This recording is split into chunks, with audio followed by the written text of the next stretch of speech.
Hare Krishna. Thank you so much again for inviting me to speak about a wonderful personality whose name is Devananda Pandit. Let me first offer my respectful obeisances to all of my spiritual master and our previous acharyas. Om Ajnana Timirandasya Jnananjana Salakaya Chakshur Unmilitan Yena Tasmai Shri Gurave Namaha Mukham Karoti Vachalam Pangun Langayate Girim Yat Kripa Tamaham Bande Shri Gurun Dinatananam Jai Shri Krishna Chaitanya Prabhu Nityananda Shri Advaita Gadadhar Shri Vasari Gaura Bhaktavinda Hare Krishna Krishna Krishna Hare Hare Hare Rama Rama Rama Hare Hare Vanchakalpatarubhyascha Kripa Sindhubhyevacha Patitanam Pavanebhyo Vaishnavebhyo Namo Namaha. So we'll try to speak a little bit about Devananda Pandit. Now he's not probably as well known as many of our other acharyas, and yet he is there on our calendar, his appearance day and his disappearance day. So it's interesting to think, how did they choose who goes on the calendar? Whose day do we observe and glorify? Of the hundreds and hundreds and hundreds of Mahaprabhu's associates, why are there specific ones that are on the calendar? So we're wondering this for Devananda Pandit. What did he do?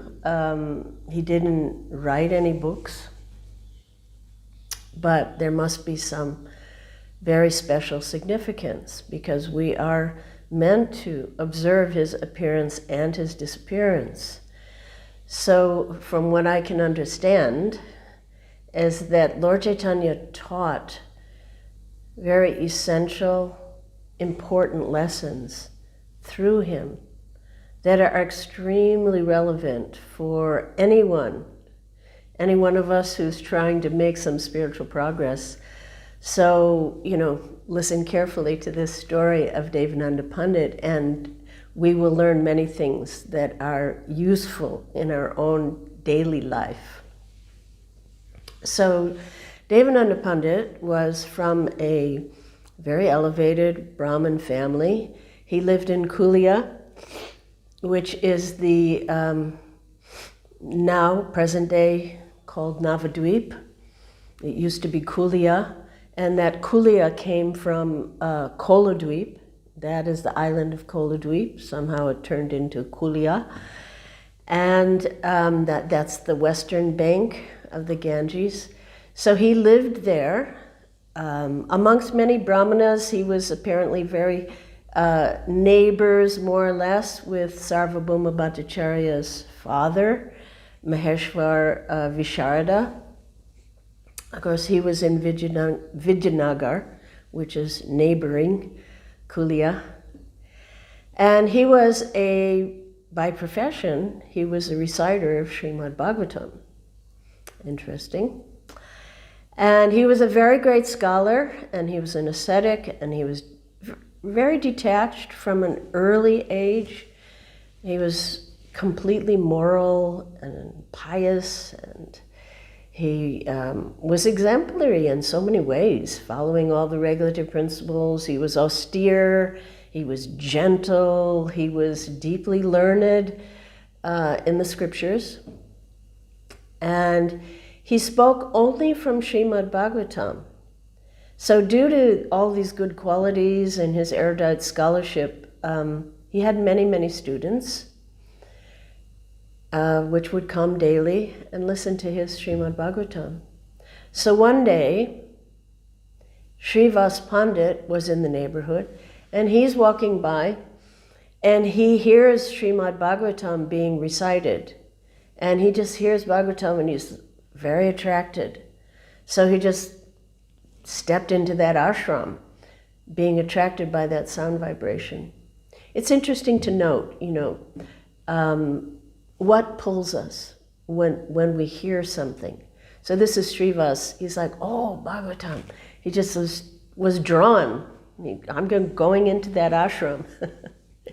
So what pulls us, when we hear things? What are we eager to hear? Is it when we hear some katha going on, we're just like drawn and pulled, oh, I want to hear that? Or, do we hear some gossip or some bad news about somebody and we just perk right up and we want to hear? So it's something, to observe in ourselves. What really pulls us? What are we attracted to? What sound vibration? So this is an example of Srivas Pandit. He just walked right into the ashram and he started listening to the sweet sound of the Srimad Bhagavatam. And hearing Bhagavatam, he just fell into a trance of ecstatic love. And he started to sigh out loud, and he started crying even out loud. And he wasn't making a show, but he just couldn't control himself. He was so ecstatic hearing the Srimad Bhagavatam. So the students who were listening to Devananda Pandit, they thought, what is this guy? What, this rascal? He's making such a disturbance. And, they considered him a botheration. And so they just got up, picked him up, and tossed him out of the ashram onto the road outside. And so meanwhile, Devananda Pandit, he saw this. He saw this going on. You see when you're looking out at your class, what are the people doing out there? And these were his students. And he saw this, and he did nothing. He did nothing to stop them. So he was responsible, according to Bhagavatam. So this is lesson number 1 from the story of Devananda Pandit, that a teacher is responsible to some degree for the behavior of the students. And there's an example of when the 4 Kumaras were angry with Jai and Vijay. Krishna said, if my devotee offended you, you could just lop off my arms as an atonement. Because whatever offense is committed by my servant, the master is responsible. This is how Krishna feels. So in that purport, Srila Prabhupada mentions that he said, if you love your guru, you should act to bring glory to him. And the misdeeds that are done by a disciple, it is a blemish on the image of the spiritual master. And we could see this with Srila Prabhupada in the early days in India, when we first opened the Krishna Balaram Mandir, and many devotees started to live in India. And Prabhupada was very, very strict in India, very strong, because he was, in the West, who knows what is a Vaishnava? So people don't really know when you're acting improperly. But in India, whether they follow or not follow, they know. And Prabhupada said, they're watching you. They're watching very carefully.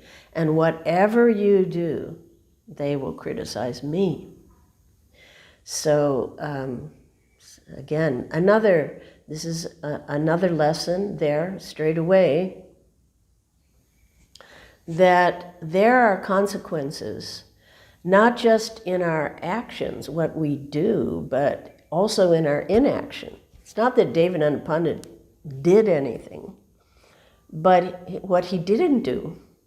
So reactions are going to come, even if we don't feel it at the time, however great one may be. Look at Devananda Pandit, very pious. And however great you may be, every action or lack of action creates an effect.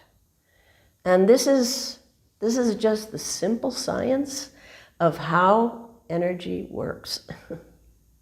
It's a science. And of course, the worst action or the worst deed which brings the worst reactions, is mistreating a sadhu. As Krishna says that the sadhu is most dear, more dear than his own life. So, some severe reaction, it's just inevitable. So, what happened after this is that Devananda Pandit didn't feel anything, he didn't think anything at the time. He didn't notice that he'd done something wrong.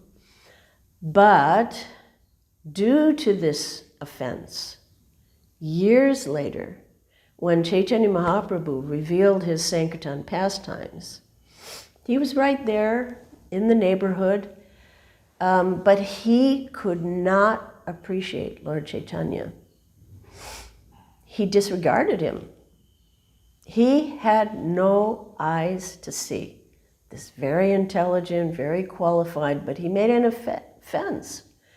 And so he did not have the vision to see who was Chaitanya Mahaprabhu. So again, another point and lesson here is that vision, or what we're able to see, vision, it's a gift. It doesn't come by any material qualification. It comes by mercy. It does not come by erudition or scholarship. No matter how much you know, vision is given. It's mercy. You're allowed to see something. That's mercy. It's not because you did something to make it, No, it's mercy.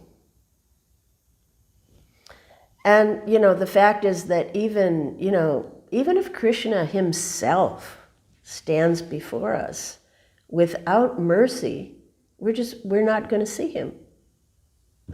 So people want to see God, and they want to see with their senses, but they have no eyes to see. See, even materially, we have such a tiny capacity. We're so small. It's said that we actually see 1% of the visible light spectrum. So we're not seeing 99% of what exists. We are so small. Yet, we become so proud about what I see or what is my vision. We don't see much. We're tiny.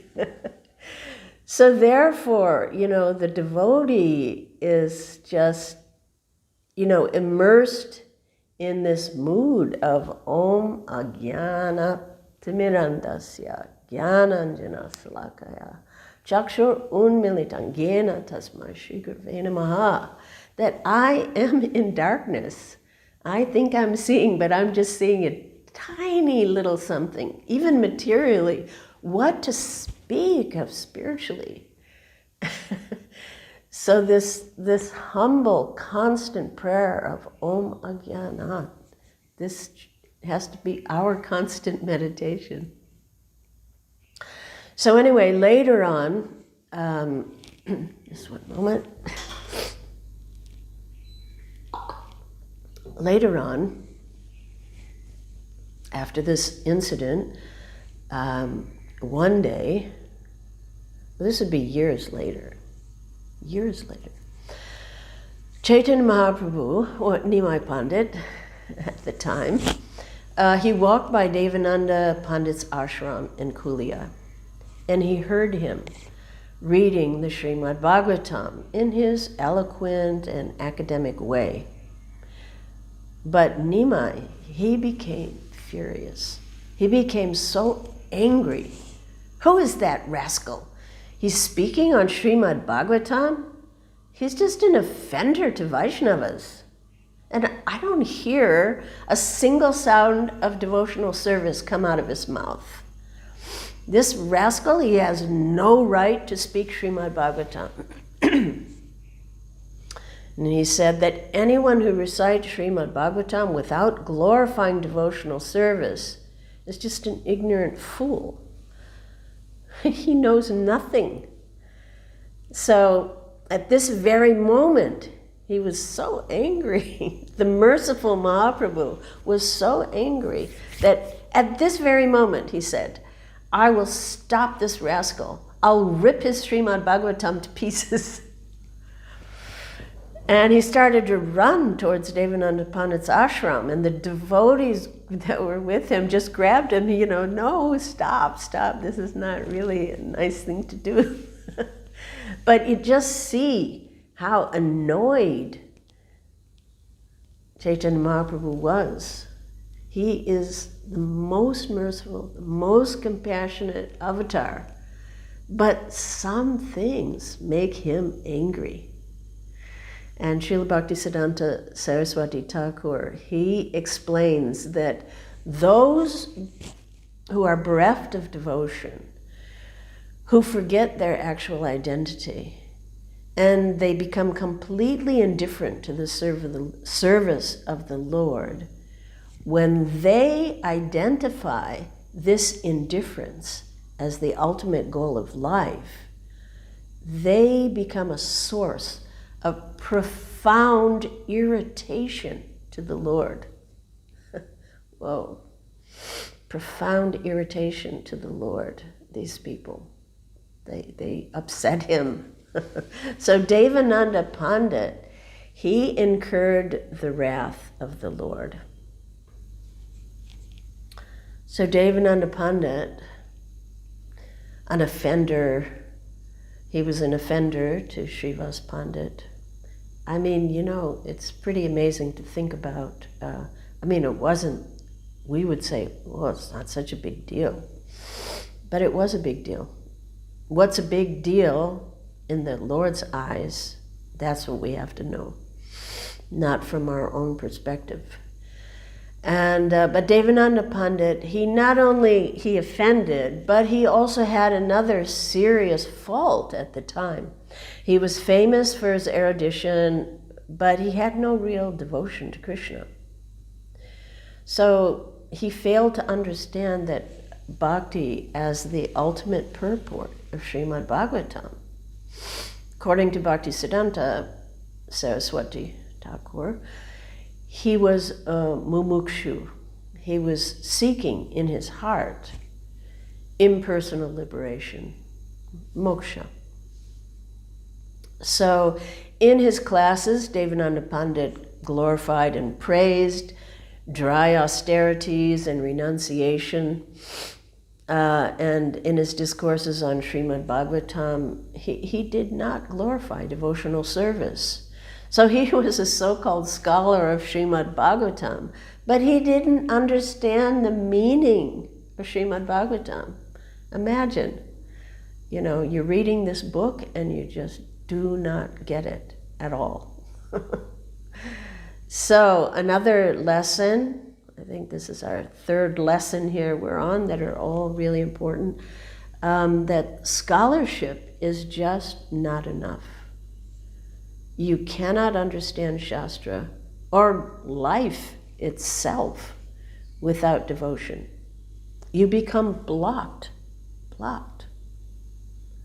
Now, I had some experience of this. I have experience of this all the time, actually. But when I the first book that I got was Easy Journey to Other Planets. It was just a mimeographed copy. It wasn't even a book. I didn't even know where it came from. It just was next to my bed. And I thought, this is really important. I had this internal feeling that this is really, really something important. I read a lot. I really like to read. But when I tried to read it, it was like I just couldn't get into it, and I would pick it up again and again. And, in retrospect now, I was seeing, I was blocked. It's too impious. I read every Mayavadi book, and no problem. It's like I just couldn't enter in there. But later, I chanted Hare Krishna, I got prasadam, this and that. Then, the doors open. Okay, you can read it now. But our intention and our mood in studying the Shastra well, that determines the outcome. So, we can see this, like sometimes you notice, like according to our own conditioned nature, everybody's got their own conditioned nature that they struggle with.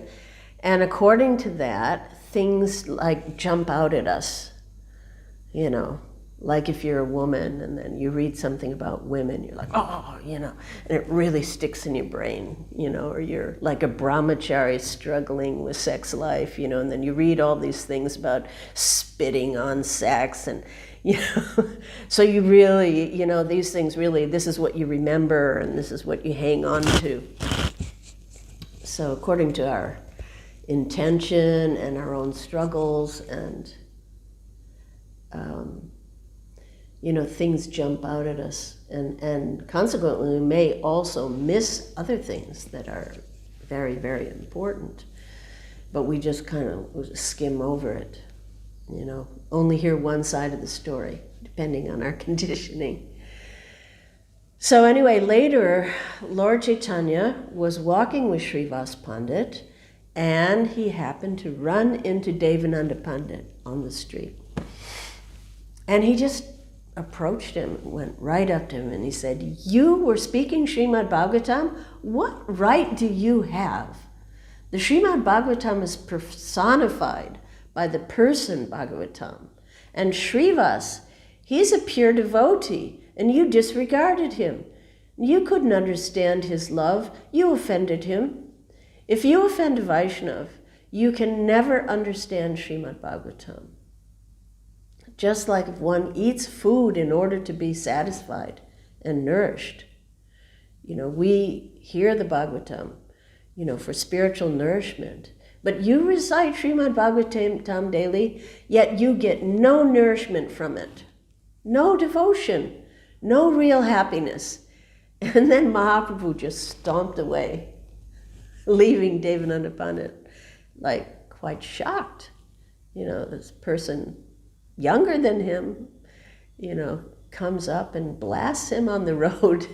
And Devananda Pandit, he just felt embarrassed. He thought, what's he on about? But he couldn't understand. And he just went on being this foremost teacher. And others thought him, great, but not Lord Chaitanya. So, again, the criteria is not what other people think. A lot of people were impressed by Devananda Pandit, but not Lord Chaitanya. So it's more important what the Lord feels than what other people think. So he was very unfortunate, Devananda Pandit. I mean, even though Sri Chaitanya Mahaprabhu danced right in Navadvip, near his residence, and he heard about him, and he saw him, his beautiful face to face. And he was even chastised by him, but not a tinge of faith came into his heart. Because an offense had blocked his heart, even the Lord's right in front of him, he had just no faith awakened. It didn't happen. So this is sad, and it's also scary. It's very scary. We have to be so careful about Vaishnava Aparadh. So this is really a big, I think the fourth lesson here from this story of Devananda Pandit, the terrible damage that can happen from Vaishnava Aparadh, that it can just block our heart and block our vision. So if we feel blocked, or if we feel unenthused, or we feel we're not progressing, then we have to look at what is the cause. What am I doing? The Lord is not happy with me. I'm blocked. So looking at that, and then we try to rectify. So anyway, later Lord Chaitanya took sannyas and he went to Puri. And then, not so long after that, Rakeshwar Pandit was traveling through Navadvip Dham, doing kirtan all over, and he was pure devotion personified. He had no material desires, and he was just immersed in ecstatic love. And it's said that his dancing could enthrall even the demigods. He was just the embodiment of humility and devotion, and he was so dear to Lord Chaitanya that Lord Chaitanya said, wherever Vakreshwara, wherever he dances, I'm always there. I'm always present. He was famous for being able to dance for 72 hours. And Mahaprabhu said that if I had two wings like Vakreshwar, I could fly in the sky. So, this amazing personality, he came to Devananda Pandit's ashram somehow.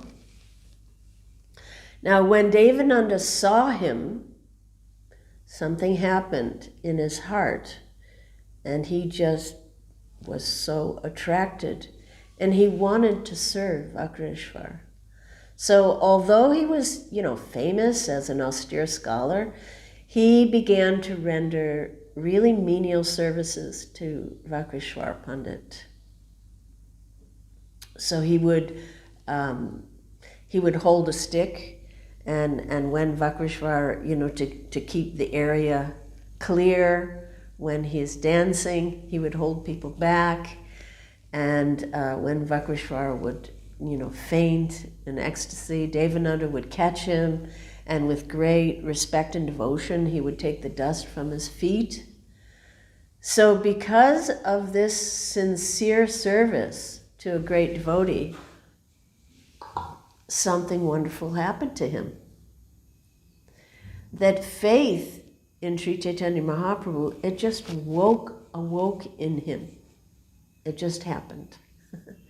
And he deeply regretted and repented for his past. He felt terrible that the Lord was living in Navadvip, and I didn't even care for him, and I offended his devotees, and he really suffered regret. So here is our lesson, the next lesson, number 5, the power of association with a pure devotee. The power, it is so powerful that it can turn anyone's life around. And of course, we've all had these experiences. We had this experience with Srila Prabhupada that, such fallen people, so very, very different from Devananda Pandit, really fallen people, with not even any inclination towards, piety, but simply by the association of Srila Prabhupada, just by his presence, just by him walking into a room, he just awoke these feelings of devotion within the heart of practically animals. So this is the power of the association of pure devotee. And this can happen. This can happen for anyone, but we have to seek that association. So Devananda Pandit, he had a wonderful, wonderful change of heart. And, faith just filled his heart. And he was regretful.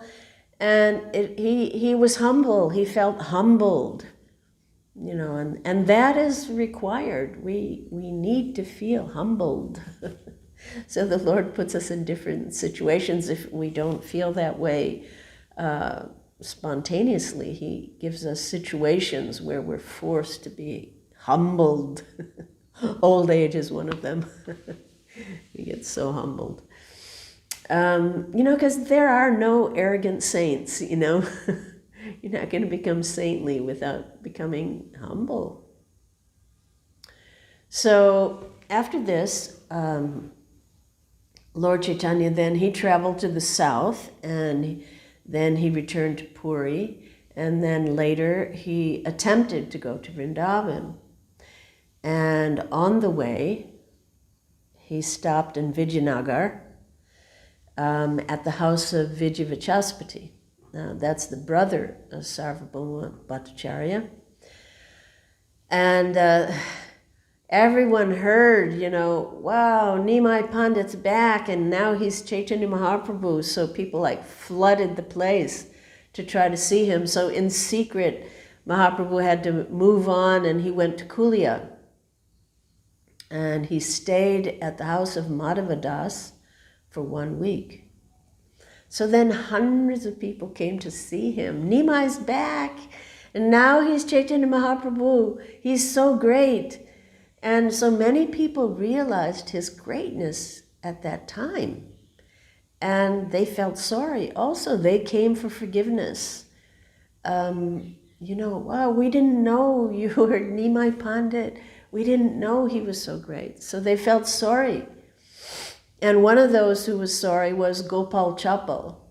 If we all know, he was also another offender to Srivas Pandit.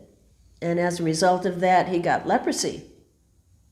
And he tried to get forgiveness from Mahaprabhu long before. And Mahaprabhu was not inclined. He let you suffer 10 million births. He was so angry with him. But now that Gopal Chappal came, and he came in front of all these Kulia residents, everybody that was packing into the house of coming to see this wonderful Chaitanya Mahaprabhu. So in front of everybody, Gopal Chappal was there in a very, very humble, very sincere mood. And he apologized and he said, I blasphemed your devotees, and now I understand my terrible mistake. And so Mahaprabhu, he was pleased. He saw he was sincere now. So he said, go to Srivas and get forgiveness. Go to Srivas Pandit. And he gave him very important instruction at this time. And he said, if one drinks poison with one's mouth, it will cause suffering and death. But if in the same mouth one drinks the nectar of immortality, it will not only neutralize and eradicate the effects of the poison, but it will give him immortality. So in a similar way, he said, criticism of a Vaishnava is poison. By speaking against the Vaishnava, one is drinking poison with one's mouth. But chanting the glories and the praises of the Vaishnava is like life-giving nectar. Therefore, you should, with that same mouth, praise the Vaishnavas and sing the glories of the Lord and chant the holy name. There is no other way. If you criticize and blaspheme a devotee, there is absolutely no yajna, no prayaschita, no sacrifice, no atonement that can save you from the offense. Only when you learn to appreciate and glorify the devotees can that offense be neutralized. And then you will attain the ultimate perfection of life. So now go, and wherever you may be, let your mouth praise the glories of the Vaishnavas, and then you will gain Krishna's mercy. So all the devotees, all the residents of Kulia were chanting Jai, Jai, Jai, Jai to hear this instruction. And so this is lesson 6 from this.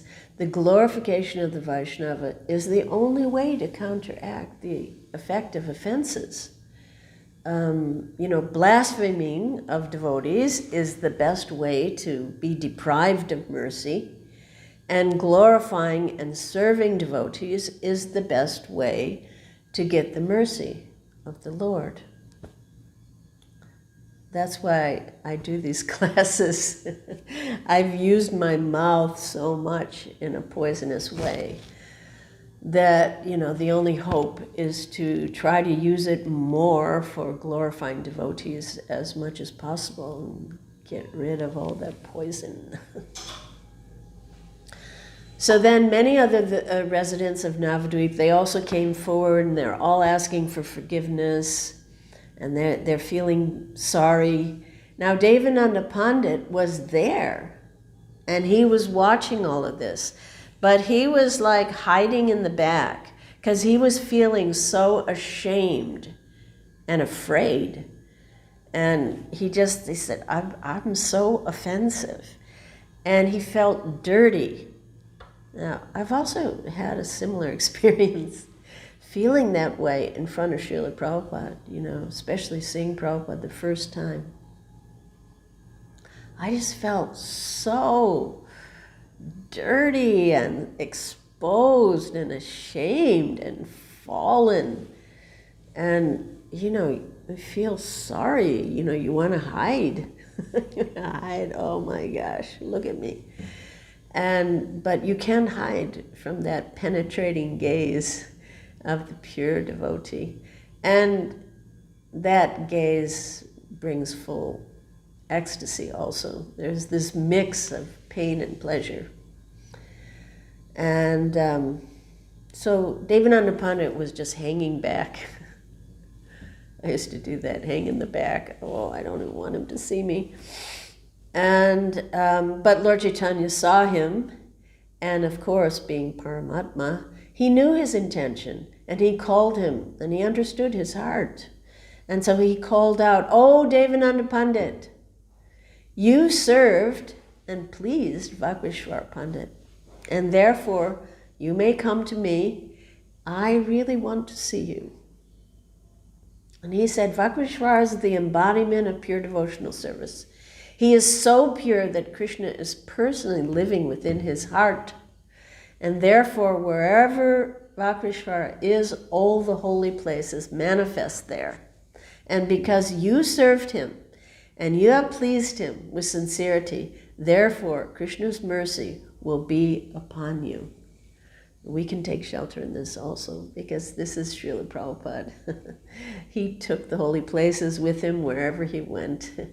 And somehow or another, whatever we are, whoever we are, if we can just continue to serve him, just try to serve him, eventually we'll get that mercy from Krishna. There's no doubt. So this, again, the next lesson, without receiving the mercy of a devotee, one cannot receive the mercy of the Lord. Therefore, this is really the most important spiritual principle, is to serve the Vaishnavas. Bhaktisiddhanta Saraswati Thakur said that, actually this is the main point of the whole Chaitanya Bhagavat, that Vrindavan Das Thakur, he was just emphasizing over and over throughout the whole Chaitanya Bhagavat, the importance of service to the Vaishnavas. And of course, we know, Narottam Das Thakur, song after song, Chadiya Vaishnava Seva, Nishtara Payecha Keva. Who could possibly attain the perfection of Krishna consciousness without serving the Vaishnavas? It's simply impossible. So Devananda Pandit was so relieved and so happy, but he also said, but now, what should I do? Speaking from Srimad Bhagavatam is my life. Now, how should I do this? So Mahaprabhu instructed him very clearly, and he said, in the beginning, in the middle, and the end of Srimad Bhagavatam, there's only one subject, and that's pure devotion to Krishna. So just speak nothing else but the subject of bhakti. And there's only one goal of life, Krishna Prema. And there's only one way to achieve it, and that's through bhakti and devotional service. And in this way, you will understand Bhagavatam, and you will reveal the essence of Srimad Bhagavatam, and then your life will be perfect. And he continued that there are two types of Bhagavat: the book Bhagavat and the person Bhagavat. And that you understand the book Bhagavat by service to the person Bhagavat. So lesson number 8, I think, how to understand and how to speak on Srimad Bhagavatam. This is very clearly given by Sri Chaitanya Mahaprabhu. So then the Kulia residents, they were, listening to this, and, but Devananda Pandit, he's a great Pandit. And so many of them came forward and they said, but, we're just fallen householders. What is our duty to attain Krishna? And then Lord Chaitanya said to them, the path of bhakti is very simple.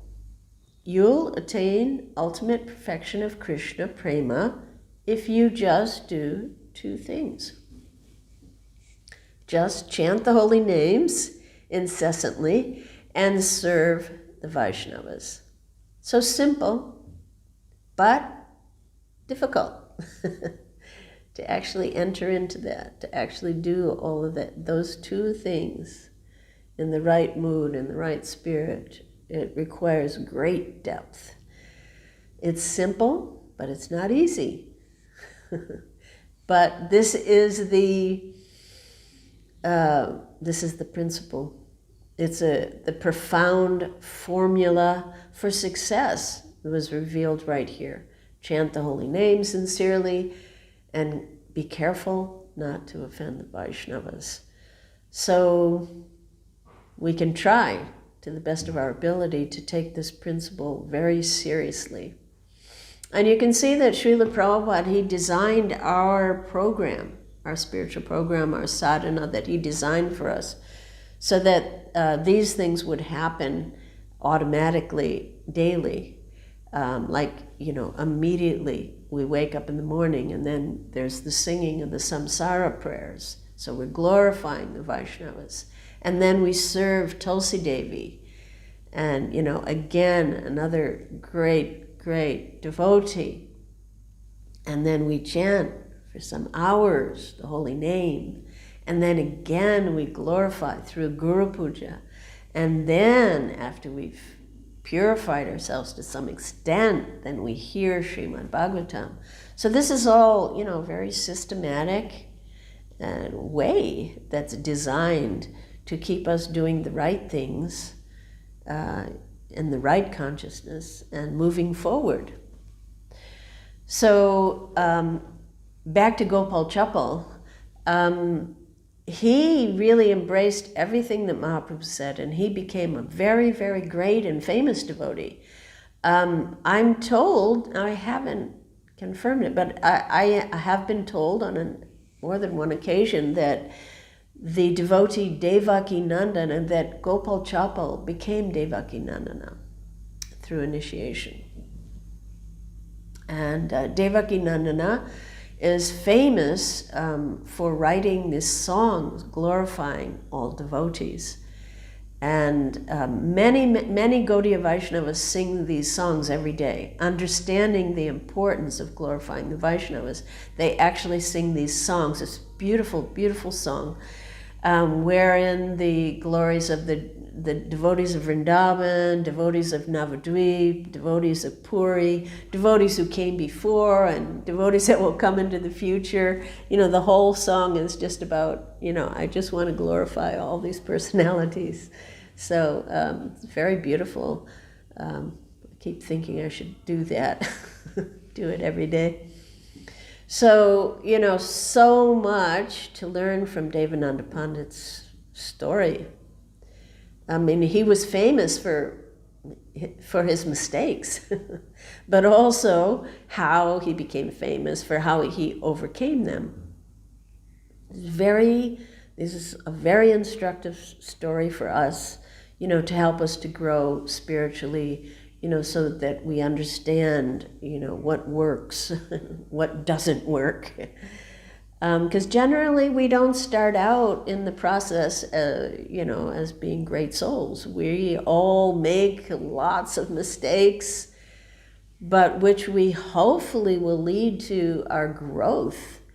And so these stories, they are like roadmaps for us. They show us the way. How to grow in spiritual life, what's the right attitude, what to avoid, what to do. And eventually, we will better ourselves and thus make the world a better place, hopefully. So Devananda Pandit, he was a very special devotee, and Srila Bhaktisiddhanta Saraswati Thakur said, for Devananda Pandit, the fruit of service to the Vaishnavas was faith in Mahaprabhu's lotus feet. That he had many good qualities. I mean, he is like you couldn't find anybody like Devananda Pandit nowadays. He was very pious. But he lacked faith in Lord Chaitanya. But by the grace of Vakreshvara, this faulty intelligence was wiped away, and he became a believer in Lord Gaurasundar. So Devananda Pandit, he was considered greatly fortunate to have received the mercy of the Lord in the form of a chastisement. And these kind of pastimes, he's in no way an ordinary soul. In the Gauraganadesh Dipika, it's said that he was previously Bandari Muni, who was the Sabha Pandit, who recited the Vedas in the court of Nanda Maharaj. So clearly, no ordinary personality. And so that place in Kulia, it's known as Aparad Bhanjan Pat, the place where offenses are forgiven. So a good place to visit for all of us. I should maybe move over there. Anyway, many lessons on how to grow in spiritual life from Devananda Pandit. We learned first, that teachers are responsible for the behavior, just to recap a little bit. Teachers are responsible for the behavior of their students, that even inaction causes consequences. We saw the danger of pride in scholarship, and we saw the power of association and of glorifying the devotees. We've learned how to understand Srimad Bhagavatam. We've learned the two things, chant and serve. That this is the path to prema. And most important, from this story, what we can take away, the danger of Vaishnava aparad. At least we should take this away from this story, the serious danger of criticizing devotees, how detrimental it is. If we're feeling blocked or we don't feel our hearts shifting, or we're not feeling inspired, we need to search inside ourselves and understanding what perhaps I am making some offenses that are blocking me. And at least we should hopefully develop a healthy fear of making offenses. Even if we feel offensive or think offensively, at least we'd oh my God, I have to just shut up. It's just so easy to point the finger at others. And yet it is so difficult to really see our own selves and what are our own anarthas and what are the things we need to change and improve, And nowadays it's just, this frequent obsession with pointing out faults in others on social media, fearlessly, no fear. It's so dangerous. These stories tell us, even if we feel, we have bad feelings towards others, we should try to restrain ourselves. At least this is just even to be a decent human being. We could just aim for that, Could I just be a decent human being even, And I'll finish with a quote that it's not from Bhagavatam. It's from Aldous Huxley. I hope no one takes offense of me reading from him, but it's such a pertinent quote that I would like to read it. So I have that here. He says, the effects which follow too constant and intense a concentration upon evil are always disastrous. Those who crusade not for God in themselves, but against the devil in others, never succeed in making the world better, but leave it either as it was, or sometimes even perceptibly worse than it was before the crusade began. By thinking primarily of evil, we tend, however excellent our intentions, to create occasions for evil to manifest itself. No man can concentrate his attention upon evil, or even the idea of evil, and remain unaffected. To be more against the demons than for godliness is exceedingly dangerous. Every crusader is apt to go mad. He is haunted by the wickedness which he attributes to enemies, but it becomes sort of a part of him. End quote. That's a powerful quote. So, this avoiding offenses. So what does it mean? Does it mean that we can't tell what's right or wrong anymore? We learn. It doesn't mean we lose our discernment or that we can't see when someone is behaving improperly. That's not what it means. But it means that we hold no malice or ill intent towards anyone. Like Srila Prabhupada, he always signed his letters, your ever well-wisher. We are meant to be the well-wishers, even of evil people, of demons, of offenders, of whatever. They're part of Krishna. We are all part of Krishna. Even if I don't like somebody, Krishna loves them. Krishna's parts and parcels.